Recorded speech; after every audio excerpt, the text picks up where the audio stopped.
Operation ಕಮಲಕ್ಕೆ ಮತ್ತೆ big twist ಸಿಕ್ಕಿದೆ. ಸಚಿವ ಡಿಕೆ ಶಿವಕುಮಾರ್ ಅವರನ್ನ ಭೇಟಿಯಾಗಿದ್ದಾರೆ ಶಾಸಕ ಆನಂದ್ ಸಿಂಗ್. ದಿಢೀರನೆ ಡಿಕೆಶಿ ನಿವಾಸಕ್ಕೆ ಭೇಟಿ ಕೊಟ್ಟಿದ್ದಾರೆ ಆನಂದ್ ಸಿಂಗ್. ಆಪರೇಷನ್ ಕಮಲದ ಬೆನ್ನಲ್ಲೇ ಈಗ ಕುತೂಹಲ ಕೆರಳಿಸಿದೆ ಆನಂದ್ ಸಿಂಗ್ ಅವರ ಭೇಟಿ. ಯಾವ ಕಾರಣಕ್ಕೆ ಆನಂದ್ ಸಿಂಗ್ ಅವರು ಡಿಕೆ ಶಿವಕುಮಾರ್ ಅವರನ್ನ ಭೇಟಿಯಾಗಿದ್ದಾರೆ? ಆನಂದ್ ಸಿಂಗ್ ಅವರು ಬೆಂಗಳೂರಿನಲ್ಲೇ ಇದ್ದಾರೆ ಅಂತಂದ್ರೆ ಅಲ್ಲಿಗೆ 14 ಜನ ಅತೃಪ್ತ ಶಾಸಕರ ತಂಡದಲ್ಲಿ ಆನಂದ್ ಸಿಂಗ್ ಇಲ್ಲ ಮುಂಬೈನಲ್ಲಿ ಅಂತಕ್ಕಂಥ ಕ್ಲಾರಿಟಿ ಕೂಡ ಸಿಗ್ತಾ ಹೋಗುತ್ತೆ. ಅಲ್ಲಿಗೆ ಆನಂದ್ ಸಿಂಗ್ ಇವಾಗ ಡಿಕೆ ಶಿವಕುಮಾರ್ ಹತ್ರ ನೆಗೋಷಿಯೇಟರ್ ಆಗಿ ಬಂದಿದ್ದಾರಾ ಅಥವಾ ನಾನು ಅತೃಪ್ತರ ಪಾಳೆಯದಲ್ಲಿ ಇಲ್ಲ ಅನ್ನೋ ಸಂದೇಶವನ್ನ ಕೊಡೋದಕ್ಕೆ ಬಂದಿದ್ದಾರಾ ಅಥವಾ ಮುಂದಿನ ಕಾರ್ಯತಂತ್ರಗಳ ಬಗ್ಗೆ ಮಾಹಿತಿಯನ್ನು ಕೊಡೋದಕ್ಕೆ ಬಂದಿದ್ದಾರಾ? ಹೀಗೆ ಅನೇಕ ಪ್ರಶ್ನೆಗಳಿಗೆ ಕಾರಣವಾಗ್ತಾ ಇದೆ ಆನಂದ್ ಸಿಂಗ್ ಮತ್ತು ಡಿಕೆ ಶಿವಕುಮಾರ್ ಅವರ ಭೇಟಿ. ಒಂದು ಕಡೆ 14 ಜನ ಅತೃಪ್ತ ಶಾಸಕರ ತಂಡದಲ್ಲಿ ಆನಂದ್ ಸಿಂಗ್ ಇದ್ದಾರೆ ಅಂತ ಹೇಳಲಾಗ್ತಾ ಇತ್ತು. ಆದರೆ ಈಗ ಆನಂದ್ ಸಿಂಗ್ ಅವರು ಏಕಾಏಕಿ ಡಿಕೆ ಶಿವಕುಮಾರ್ ಅವರ ನಿವಾಸಕ್ಕೆ ಆಗಮಿಸಿ ಶಿವಕುಮಾರ್ ಅವರ ಜೊತೆಯಲ್ಲಿ ಸುದೀರ್ಘವಾದ ಸಮಾಲೋಚನೆ ನಡೆಸಿರ್ತಕ್ಕಂಥದ್ದು ಈಗ ಆಪರೇಷನ್ ಕಮಲಕ್ಕೆ ಸಿಕ್ಕಿರ್ತಕ್ಕಂಥ ಮತ್ತೊಂದು ಅತಿ ದೊಡ್ಡ ತಿರುವು ಅಂತ ಹೇಳ್ಬೋದು.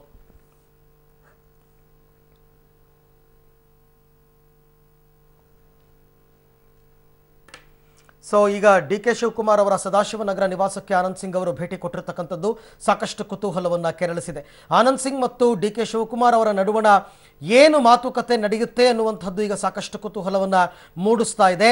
ತಂಡದಿಂದ ಏನಾದರೂ ಮೆಸೇಜನ್ನು ಡಿಕೆ ಶಿವಕುಮಾರ್ ಅವರ ಬಳಿ ಹೇಳೋದಕ್ಕೆ ಮೆಸೇಜನ್ನು ಹೊತ್ತು ತಂದಿದ್ದಾರೆ ಆನಂದ್ ಸಿಂಗ್ ಅಂತಕ್ಕಂಥ ಒಂದು ಪ್ರಶ್ನೆ ಇದ್ದರೆ, ಮತ್ತೊಂದು ಕಡೆ ಇಲ್ಲ ನಾನು ಅತೃಪ್ತರ ಗುಂಪಿನಲ್ಲಿ ಗುರುತಿಸಿಕೊಂಡಿಲ್ಲ, ನಾನು ಮುಂಬೈಗೂ ಹೋಗಿಲ್ಲ, ಎಲ್ಲೂ ಹೋಗಿಲ್ಲ, ನಾನು ಈಗ ಕಾಂಗ್ರೆಸ್ನ ಶಾಸಕ, ಕಾಂಗ್ರೆಸ್ನಲ್ಲೇ ಇದ್ದೇನೆ ಅಂತಕ್ಕಂಥ ಮೆಸೇಜನ್ನು ಕೊಡೋದಕ್ಕೆ ಡಿಕೆ ಶಿವಕುಮಾರ್ ಅವರ ಬಳಿ ಬಂದಿದ್ದಾರಾ ಗೊತ್ತಿಲ್ಲ. ಆನಂದ್ ಸಿಂಗ್ ಅವರು ಕೂಡ ಬಳ್ಳಾರಿ ಜಿಲ್ಲೆಯವರು, ಈಗ ಬಳ್ಳಾರಿ ಜಿಲ್ಲಾ ಉಸ್ತುವಾರಿ ಸಚಿವರಾಗಿರ್ತಕ್ಕಂಥವ್ರ ಜೊತೆ ಬೇರೆ ಏನಾದರೂ ಮಾತುಕತೆ ಆಡೋದಕ್ಕೆ ಬಂದಿದ್ದಾರಾ ಅದು ಕೂಡ ಕುತೂಹಲವನ್ನು ಮೂಡಿಸ್ತಾ ಇದೆ.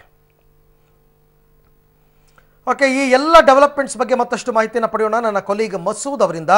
ಮಸೂದ್, ಆನಂದ್ ಸಿಂಗ್ ಅವರು ಪ್ರತ್ಯಕ್ಷರಾಗಿದ್ದಾರೆ ಅಂತಂದ್ರೆ ಅಲ್ಲಿಗೆ ಅವರು ಮುಂಬೈನಲ್ಲಿ ಇಲ್ಲ, 14 ಜನ ಅತೃಪ್ತರ ಜೊತೆ ಇಲ್ಲ ಅಂತಕ್ಕಂಥದ್ದು ಸ್ಪಷ್ಟ ಆಗುತ್ತೆ. ಈಗ ಡಿಕೆ ಶಿವಕುಮಾರ್ ಅವರ ಭೇಟಿಯ ಮಹತ್ವ ಏನು ಹಾಗಾದ್ರೆ ಅಂತ? ಅರವಿಂದ್, ಆನಂದ್ ಸಿಂಗ್ ಮತ್ತೆ ಡಿಕೆಶಿ ಭೇಟಿ ಹಿನ್ನೆಲೆಯಲ್ಲಿ ಹಲವು ವಿಶ್ಲೇಷಣೆಗಳು ನಡೀತಾ ಇದ್ದಾವೆ. ಈಗಷ್ಟೇ ಒಂದು ಅರ್ಧ ಗಂಟೆ ಮುಂಚೆ ಆನಂದ್ ಸಿಂಗ್ ಅವರು ಸದಾಶಿವನಗರದ ಡಿಕೆ ಶಿವಕುಮಾರ್ ಅವರ ನಿವಾಸಕ್ಕೆ ಬಂದಿದ್ದಾರೆ. ಅವರೊಬ್ಬರೇ ಬಂದಿದ್ದಾರೆ. ಅಂದ್ರೆ ಆನಂದ್ ಸಿಂಗ್ ಅವರು ಬಿಜೆಪಿ ಪಾಳ್ಯದಲ್ಲಿ ಗುರುತಿಸ್ಕೊಳ್ತಾ ಇದ್ದಾರೆ. ಅತೃಪ್ತ ಶಾಸಕರ ಪೈಕಿ ಇವರು ಕೂಡ ಒಬ್ರು, ಬಿಜೆಪಿ ಯಾರ್ಯಾರನ್ನ ಗಳ ಹಾಕ್ತಿದೆ ಆ ಪೈಕಿ ಆನಂದ್ ಸಿಂಗ್ ಕೂಡ ಒಬ್ರು ಅನ್ನುವಂತಹ ಮಾತುಗಳು ಕೇಳಿ ಬರ್ತಿತ್ತು. ಆದ್ರೆ ಆನಂದ್ ಸಿಂಗ್ ಅವರು ಬೆಂಗಳೂರಿನಲ್ಲೇ ಇದ್ದಾರೆ. ಇವತ್ತು ದಿಢೀರನೆ ಡಿಕೆಶಿ ನಿವಾಸದ ಮುಂದೆ ಕಾಣಿಸ್ಕೊಂಡು ಅಚ್ಚರಿ ಹುಟ್ಟಿಸಿದ್ದಾರೆ. ಮತ್ತೆ ಡಿಕೆಶಿ ಅವರನ್ನು ಕೂಡ ಭೇಟಿ ಮಾಡಿ ಮಹತ್ವದ ಮಾತುಕತೆ ನಡೆಸ್ತಾ ಇದ್ದಾರೆ. ಪ್ರಮುಖವಾಗಿ ಡಿಕೆ ಶಿವಕುಮಾರ್ ಅವರು ಆನಂದ್ ಸಿಂಗ್ ಅವರನ್ನ ತಮ್ಮ ಮನೆ ಕರೆಸಿಕೊಂಡು ಮಹತ್ವದ ಚರ್ಚೆ ಮಾಡ್ತಿದ್ದಾರೆ. ಬಹುಶಃ ಮೊದಲನೇದಾಗಿ ಆನಂದ್ ಸಿಂಗ್ ಅವ್ರನ್ನ ಏನು ಆಮಿಷ ಕೊಟ್ಟಿದ್ದಾರೆ ಬಿಜೆಪಿ, ಆ ಸಂಬಂಧಪಟ್ಟಂತೆ ಅವ್ರನ್ನ ಮನವೊಲಿಸುವ ಪ್ರಯತ್ನ ಕೂಡ ಡಿಕೆಶಿ ಮಾಡ್ತಾ ಇದ್ದಾರೆ.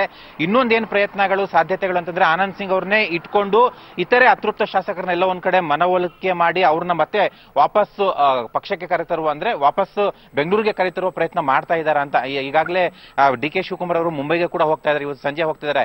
ಅದಕ್ಕೂ ಮುನ್ನ ತಮ್ಮ ಮನೆಯಲ್ಲ ಕೂತ್ಕೊಂಡು ಅತೃಪ್ತ ಶಾಸಕ ಆನಂದ್ ಸಿಂಗ್ ಅವ್ರನ್ನ ಕರೆಸ್ಕೊಂಡು ಮಾತಾಡ್ತಿದ್ದಾರೆ. ಇದು ಬಹಳ ಮಹತ್ವ ಪಡೆದುಕೊಂಡಿದೆ.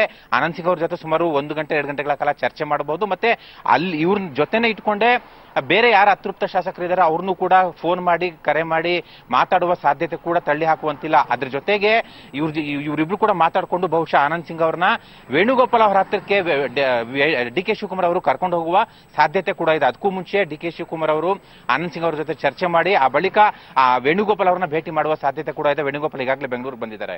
Arvind. Okay Masood, thank you. ತಮ್ಮೆಲ್ಲ ಮಾಹಿತಿಗಾಗಿ ಧನ್ಯವಾದ.